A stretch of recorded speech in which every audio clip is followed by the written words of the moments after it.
Welcome to the Tech Ranch, where we explore the world of living with technology. Get ready to take a deep dive into the latest gadgets, apps, and innovations with your hosts, the Guru of Geek, Marlo Anderson, and his trusty co-host, Steve Bakken. Join us on this exciting journey, and don't forget to visit thetechranch.com for even more exclusive content.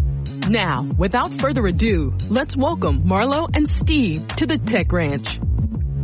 Joining us today is Jim Silrum with the Tech Ranch. And Jim, I wanted to talk a little bit about a different vein of things going on this week. There's been a lot of upheaval in the Google world.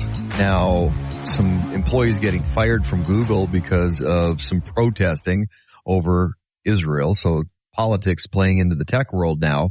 But what got lost in a little bit of the story was they were protesting also about their work environment. And that caught me a little off guard. I'm like, wait a minute, you work at Google where half your day's a break and they encourage you to go play pinball in the break room, which it's open space at Google. So the whole place is kind of a break room. I'm like, it got me thinking about the atmosphere around a workspace in the tech world versus the world you and I and most people come from. They're very different. Probably so. I've never worked at Google nor been in their facilities, so I don't know what their work life is like. But I know the situations that I've run before have not been loose and freewheeling. It's your nose to the grindstone pretty much all the time. Well, and you spent a lot of time in state government, Secretary of State's office. And yeah, let's not bash me for that. I wouldn't bash you for that, but you didn't have a pinball machine or a foosball table in the break room up at the Capitol, did you? We didn't have a break room. That's what I thought. State government was running pretty hard, but that's not the world that these folks come from, or people that are in the tech sector come from. It's a little different world. Very much so. I wonder if it's meant to enhance creativity. I don't know that. I can't swear to that, but it's definitely a different environment than what I've been used to. Now, a lot of people deal with carpal tunnel syndrome because they're typing at their keyboard all day, where some of those folks deal with carpal tunnel syndrome from trying to get their wrist and that shot just right with the foosball table. That or pinball. I'd like to suffer from carpal tunnel syndrome from playing pinball too much. I would have been a millionaire back in college. Okay, well, I want to talk about this though. Is just and granted, you brought up the creative side of stuff, but that atmosphere that comes from workspaces and what technology is doing, because technology is changing what workspaces are. Great example. I'm going to pick on you in state government for a little bit, coming from the Secretary of State's office. Secretary of State's office, towards the end of your tenure before retiring, was going through a metamorphosis. You guys were really changing over to being a digital platform online, streamlining things, getting away from the paper files, if you will. Technology played a big role in that. Huge. We had to, because the legislature didn't have the funds to allocate for extra human resources, so I had to figure out ways to get the job done without the human resources that would be necessary to stay in paper. And our customers loved it too, because they could interface with us in state government without having to call somebody on the phone or send something through the mail. They loved it. So what does it mean actually walk us through the process of trying to identify what technology and going through the IT process, because before you go down the road, you have to identify where the need is and what you want to do with that technology. That's a big space. So a lot of that work gets done on the front side, doesn't it? It absolutely does. And For me, it involved a lot of time conversing with what we called our customers, the people of North Dakota who, the businesses, the organizations that needed to interface with us on a daily basis. I questioned them an awful lot, saying, what do you want? What do you need to do this? But then what made it difficult, Steve, was that Secretary of State, there's only 50 of them in the United States. And so there isn't a whole lot of market out there to create a software that works for Secretary of State's offices, because there just isn't the market. And the fact that state laws vary all across the country means that even if they could, there would be 50 variations of the same thing. So we had to work through what could we provide to the customer based on what they were wanting with what existed out there in the network, the platforms that were available, and go from there. It's to my knowledge, it's still being worked on today. But kind of a work in progress. Isn't technology always a work in progress? Yeah. Absolutely. And you bring up a great point, because with the Secretary of State's office, you're working in a couple different spaces, most notably the private sector with business and the public sector in state government.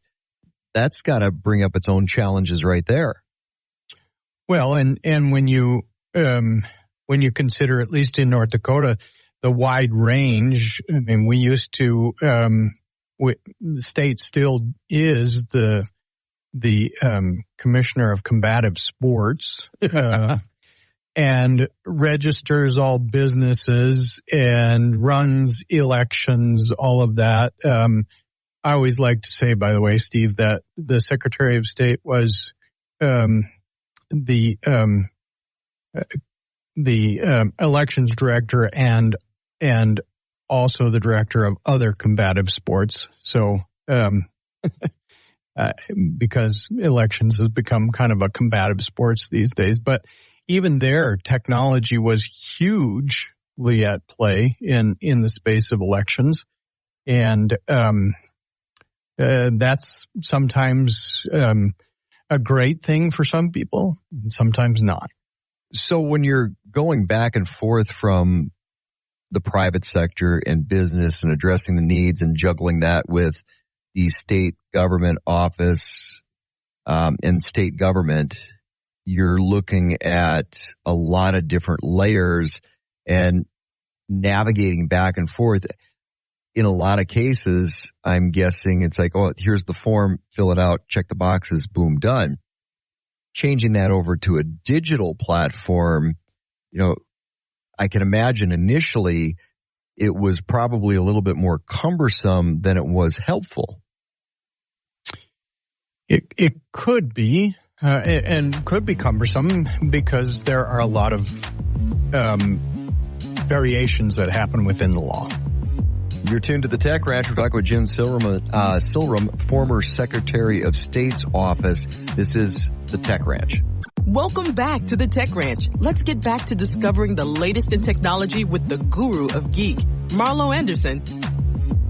So, Jim, when you're looking at vetting different upgrades for technical stuff, for IT, for software, how much of that fell back onto the office trying to identify what, the Secretary of State's office, trying to identify what was needed versus, oh, hey, there's some software out there and it can do all this, but is it what we need right now? Walk us through the process of trying to identify what the needs for the office were to get away from the paper world. Well, 100% it fell back on the office, but it was our responsibility to, once again, find out what our customers needed, what they wanted. They were looking for 24/7 access without having to necessarily talk to a human. They were wanting the software to be intuitive so that they could walk through it without too much difficulty. And that was cumbersome, Steve, because of the fact that there's a lot of if-thens in state law. if you're forming this type of business, but then also if you choose this type of business, then there's another pathway that you have to go down. So it has to be very, very flexible. And we eventually chose a software that could be many of the interfaces could be created by Secretary of State staff. We didn't always have to go back to the vendor to do that. That was huge in that because of how oftentimes laws can change to add a new business requirement, add a new functionality, that sort of thing. So we always had to be cognizant that we're building this for now, but it has to be flexible for the future. And we're not always going to be given a large appropriation to get another software system built. So switching over from paper to IT, to the technology side of things, how much buy-in or the process going through the legislature, getting the funding for something like that? Because for many, many years, I had talked to a lot of legislators that are like, okay, the Secretary of State's office needs to be more nimble. They need the tools to be able to do that. Was that a heavy lift trying to manage or get through that process? Because the other thing working with state government or any government is there's an elongated timeline that you got to go through a budgeting process, and there's so many different pieces before you can get to where you need to be. Was there any pushback or much pushback on the dollars that it takes for that initial investment? Absolutely, Steve. There was big pushback because there were some legislators who wanted the state to remain in paper. Just leave it at that and let it go. And there were others that said, no, we need to have better services that involve technology. Then in terms of the customer themselves, for years we had been hearing from our customers, we need online options. But the day we launched online options, the exact reverse came up is, where's my paper? And so, it was, as one of those things, damned if you do, damned if you don't, but, you muddle through and I think we have a better situation today. So it's all comes back to customer service and being able to provide the best service for the customer. And in your case with the Secretary of State's office, how difficult was it identifying the customer? Because you've got people that are starting up businesses, you've got people that are shifting businesses over. A lot of people walk through your doors and had the questions like, hey, I want to start a business, but what kind of business should I start? Well, and that was a difficult challenge because that's a legal question, not a Secretary of State's question. Secretary of State question. But you get the question all the time. Of course we did. And we would have to create resources that would say, well, if you're doing this, and this entity type might be better for you, or this type, this and this. But then we always had to make clear that we were not giving legal advice, and neither could the software that we were building give legal advice. That sometimes frustrated our customers, but it frustrated them in the paper world too. So things didn't really change that much. That aspect of the technology just didn't change by the nature of it. No. And but nowadays you can just go, you can ask your AI. It's like, what kind of business should I start? And if you want to completely trust your AI, go for it.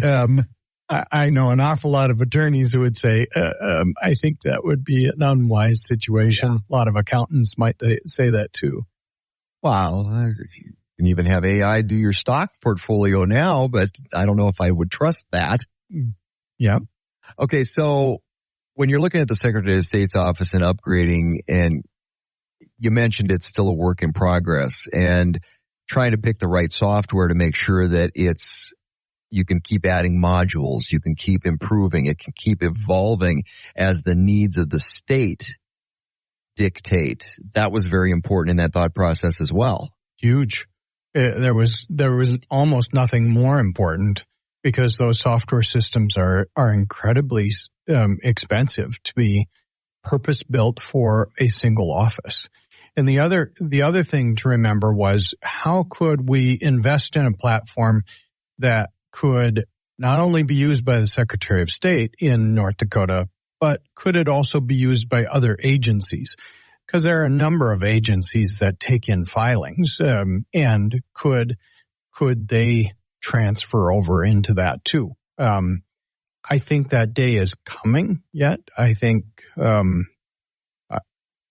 one day the legislature will really understand that investments need to be for that, because you and I, as taxpayers of North Dakota or citizens of North Dakota, we don't think of state government as a bunch of different agencies. We think of it as one entity.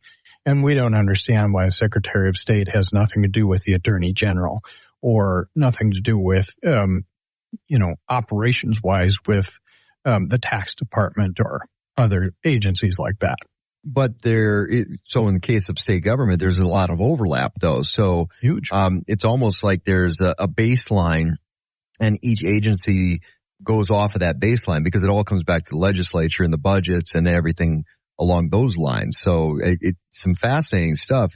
We're talking with Jim Silrum, former Secretary of State's office in North Dakota, and they went through a software upgrade, actually just getting into the technology side of things, going from a paper-based system that had been around forever. Mm-hmm.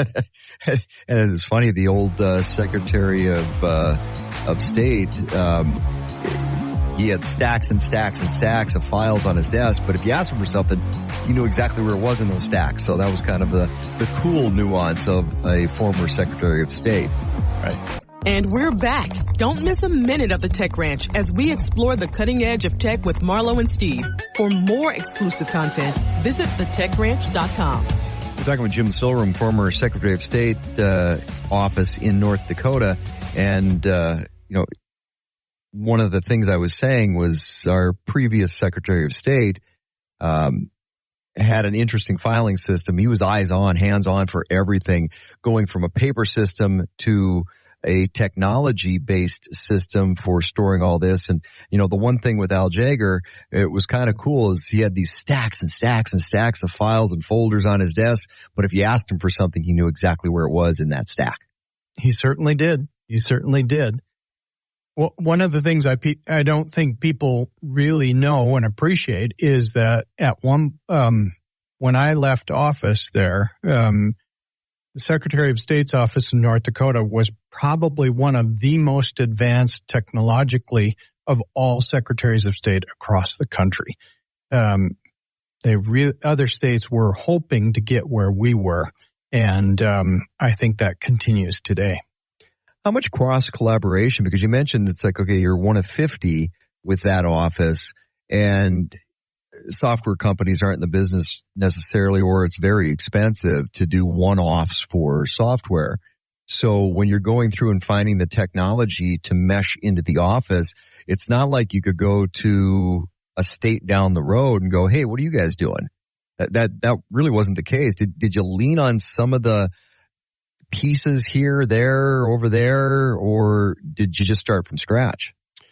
Well, actually, Steve, we collaborated as states all the time. As a matter of fact, I collaborated all over the world because I was a member of an association called the International Association of Commercial Administrators.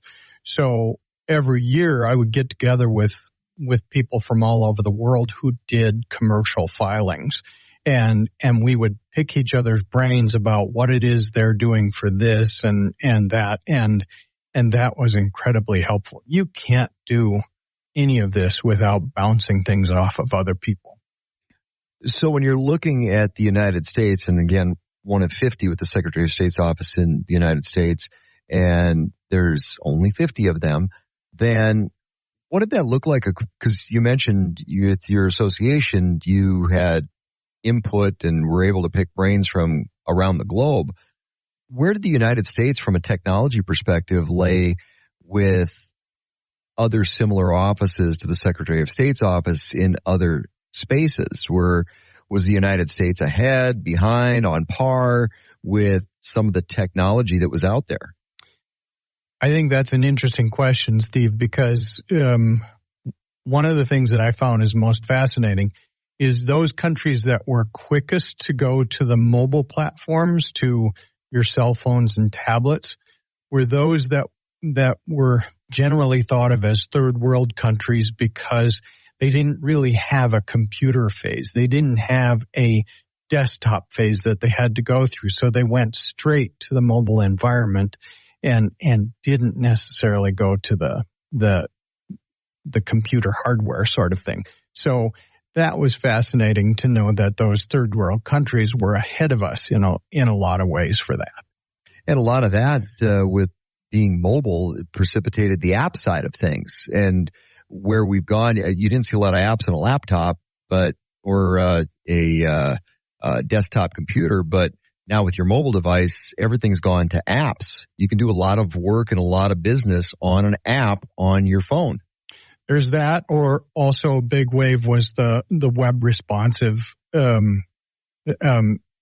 software that matches or fits to the device you're using. That was huge and a critical part for all of us creating the software that our customers needed, because we didn't know if they were going to be using a computer, a laptop, a cell phone, or a tablet. One of our big customers would be those people that wanted to view feedlots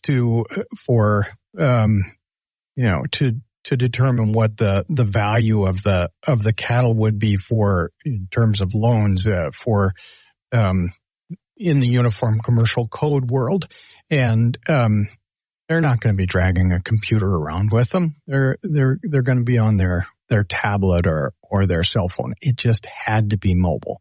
Had to be mobile for all of the things we were doing. So let's fast forward now, and where your department was while you were with the Secretary of State's office, to how that's teed up for the future. Because again, we're talking about the technology side of a traditional paper pushing industry. I mean, Secretary of State's office were paper pushers, quite frankly. And now to be set up to move into the future and have that customer service, nimbleness is key. So putting in a system in place that is going to give you that nimbleness moving forward so that you can continue to, as customers' needs evolve, very important. Absolutely, Steve. But I think where state government really needs to go is follow the customer's understanding that state government is one thing, and a lot of redundancies can be done away with if there are integrated applications. And that's the technology side. Technology can come in and get rid of redundancy. That has to happen, but there's also some fears on the side of privacy. You know, do you want every agency knowing your tax information just because they're registering your business? That sort of thing. I think there's a lot of fear in that, but it is where it has to go if we're going to continue to enhance things and reduce the number of employees that are needed to do those data input tasks. So you mentioned the number of employees needed. So from going from the paper pushing side to now a digital era with the Secretary of State's office, what does that do to workforce? Does that reduce it? Does it just shift the roles? Do you find some other duties for individuals? Because it's got to simplify. It's got to drop man hours. That's what going digital or technology does. In some respects, it does, Steve. But the more you go to a technology environment, the more your staff can be customer service based.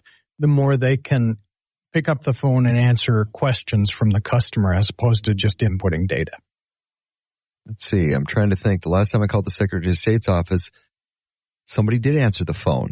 It was kind of nice because I've had times where, okay, nobody's picking up. They must be buried in something else, or they're sitting there with somebody else at their window and can't get to me on the phone. So a great improvement with the Secretary of State's office here in North Dakota. Thanks for staying with us on the Tech Ranch. Let's rejoin Marlo and Steve as they guide us through the fascinating world of technology. We're talking with Jim Silrum, former employee in the Secretary of State's office here in North Dakota, Deputy Director. And so Jim went through the metamorphosis of going from a paper age to a technology age with the Secretary of State's office, which is a little interesting space, working with business, working with government, the financials that are involved with that. I want to come back to where we started on this which was Google and the workplace. What did it do to workplace? And, government should always be trying to be more efficient. So I'm guessing technology helped with the efficiency, which means you don't need as many labor hours or labor hours in the same traditional spaces. Where does that go? It's not like you just fire a bunch of employees because you don't need them anymore. You still need the employees, customer service, of course, being a big piece of that. But how does that workplace change? Well, for us, it certainly eliminated a lot of overtime hours. It reduced that considerably. But as I said previously, our office went from more of a data entry side of things when we were paper to a customer service side of things where we were taking calls.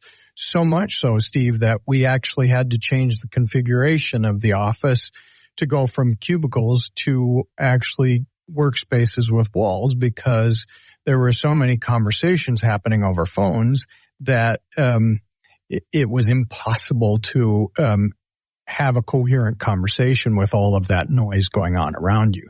So that changed how we structured the space as well.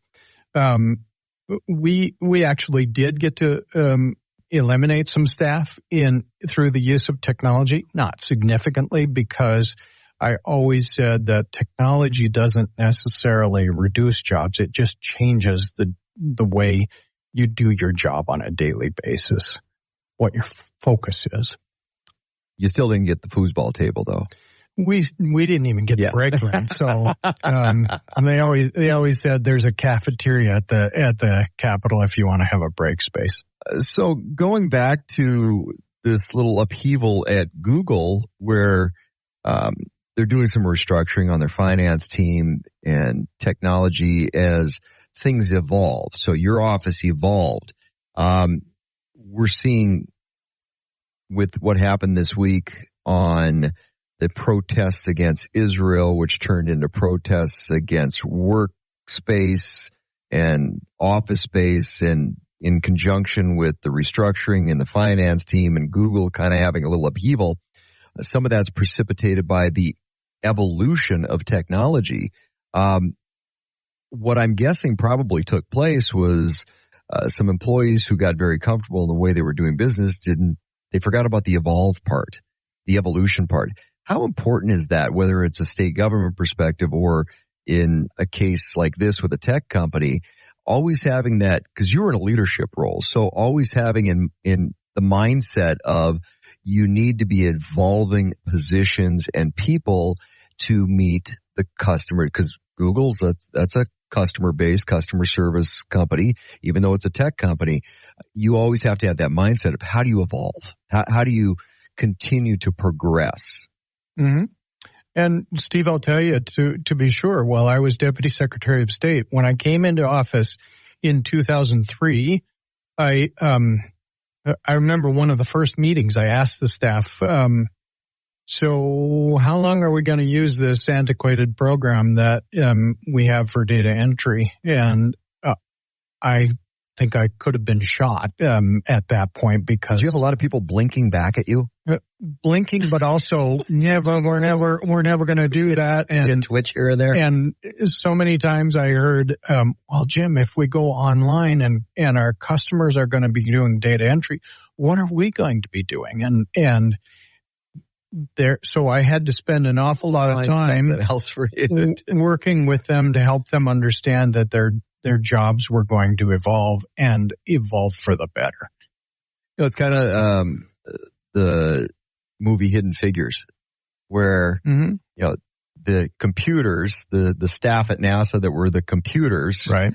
And one of their leadership people kind of took it upon themselves to go, hey, you know what? This is coming and we need to evolve.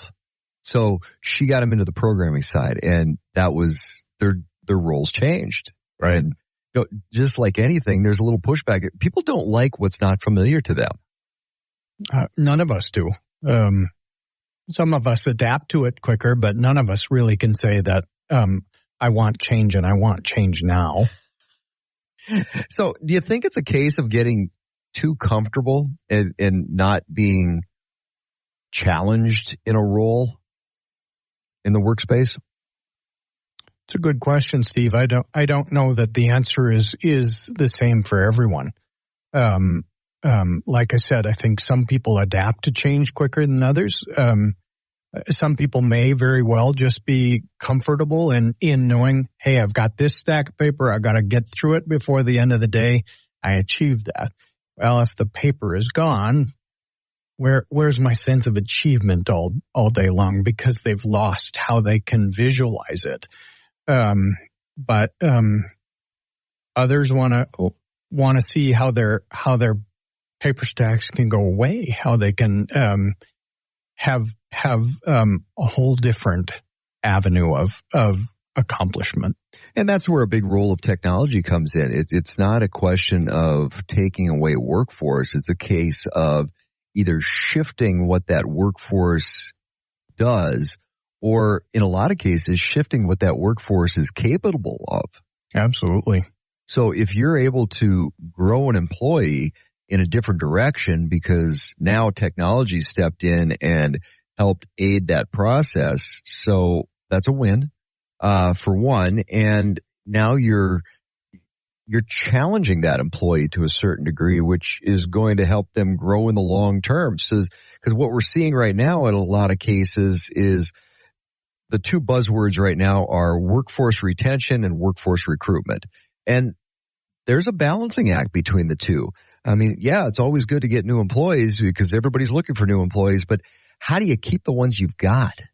Well, that's true, but there's also, I used to consider it a wonderful thing when an employee of ours would essentially grow and be able to move on to greater and better things. That was a badge of honor.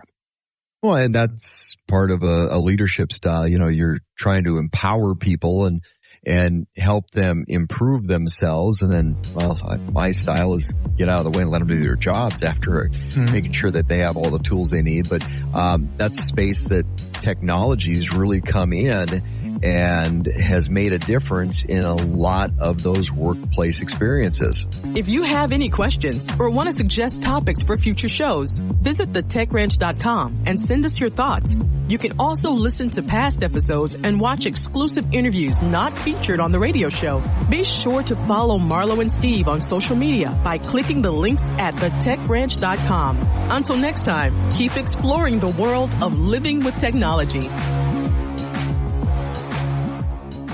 The Tech Ranch. Supertalk 1270. Welcome to April 20th on the National Day calendar. Today, we're dropping the needle on a vinyl celebration and embracing our doppelgangers. In an age of digital tunes and streaming platforms, there's a different kind of magic in the crackle of a vinyl record. Record stores, with their vast collections of music spanning genres and decades, are a haven for music enthusiasts. Record stores are places of discovery, of shared passion, and undeniable connection to music through tactical and visual arts. National Record Store Day is a time to celebrate these spaces and the unique culture they cultivate. So, drop a needle on a record and let the music play. Put your records on. Tell me your favorite song. You go ahead, let your head down. Have you ever done this? Drop a needle on a record? I don't have a record player, but like I've been around a few. I mean, DJs still use them. I still use them. I'm cool, right? Do I have to answer that? No, you don't. And I would appreciate you don't. We should go shopping, though. We need to find you a great record player. That would be cool. I like that. From record grooves to familiar faces, let's talk about lookalikes. We've all had those weird moments where you meet someone who could easily pass as your twin. Or maybe you've been told you bear an uncanny resemblance to a certain celebrity. National Lookalike Day is a fun acknowledgement of these strange instances of doppelganger phenomenon. So seize the day, find your lookalike, and maybe play some harmless pranks.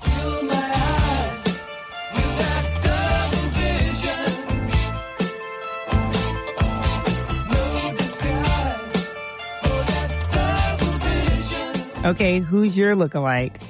I've been told I'm a cross of George Clooney and Brad Pitt. Why are you laughing? No one's ever told you that. No one has told you that. Like, you can't name one person. Not I've been told. You know what? I'm LaToya Johnson. I'm Marlo Anderson. Thank you for joining us on our journey to celebrate every day. And don't forget to share your record store day or lookalike celebrations with us using hashtag Destination Celebration Show. Until next time, keep celebrating.